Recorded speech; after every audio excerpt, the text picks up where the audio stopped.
সংবাদটি নিবেদন করছেন স্বস্তিলোক উৎসব ভবন, গঙ্গারামপুর, দক্ষিণ দিনাজপুর।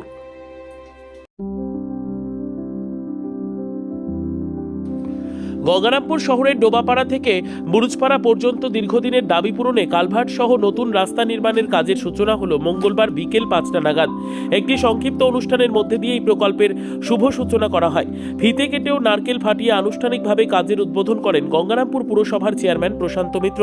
উদ্বোধনী অনুষ্ঠানে উপস্থিত ছিলেন কাউন্সিলর অর্চনা চক্রবর্তী, কার্যনির্বাহী আধিকারিক সুরজিৎ পুরকায়স্থ সহ অন্যান্য পুরপ্রতিনিধি ও স্থানীয় বাসিন্দারা। চেয়ারম্যান জানান, বর্ষার সময় এই এলাকায় জল জমে যাতায়াতে চরম সমস্যার সৃষ্টি হতো। নতুন কালভার্ট নির্মাণ ও পাকা রাস্তা তৈরি হলে এলাকার যোগাযোগ ব্যবস্থা আরও মজবুত হবে এবং সাধারণ মানুষের ভোগান্তি অনেকটাই কমবে। স্থানীয় বাসিন্দারা এই উদ্যোগকে স্বাগত জানিয়ে পুরসভার প্রতি কৃতজ্ঞতা প্রকাশ করেন। দ্রুত কাজ সম্পন্ন করে সাধারণ মানুষের ব্যবহারের জন্য রাস্তা খুলে দেওয়ার আশ্বাসও দেওয়া হয়। সর্বোত্তম সুযোগ সুবিধে রয়েছে আতিথেয়তায় সুপরিচিত স্বস্তিলোক উৎসব ভবন। অতিথিদের যে কোনো অনুষ্ঠানের জন্য উপযুক্ত ওয়ান স্টপ ডেস্টিনেশন।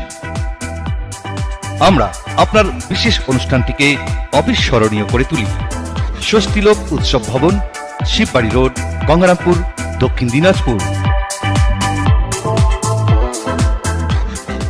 গঙ্গারামপুর পৌরসভার পক্ষ থেকে আমাদের মাননীয় মুখ্যমন্ত্রী মমতা ব্যানার্জির অনুপ্রেরণা আমরা আমাদের যে 10 নম্বর ওয়ার্ড, সেই 10 নম্বর ওয়ার্ডের ডোবাপাড়া দীর্ঘদিনের মানুষের চাহিদা ছিল যে সেখান থেকে কোনো রাস্তা নেই যাতায়াতে, তারা খুব অসুবিধার মধ্য দিয়ে তারা চলাফেরা করত।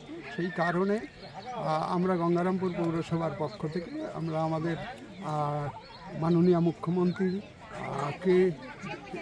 কাছ থেকে আমরা প্রায় 2 কিলোমিটার একটা রাস্তা আমরা স্যাংশন করে এনেছিলাম।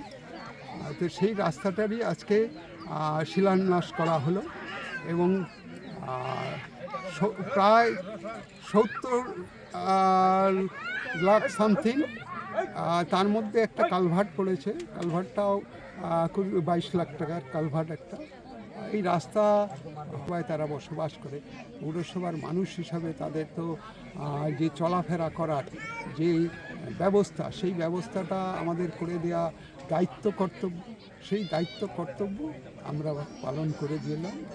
ব্যুরো রিপোর্ট, উত্তর বাংলা সংবাদ।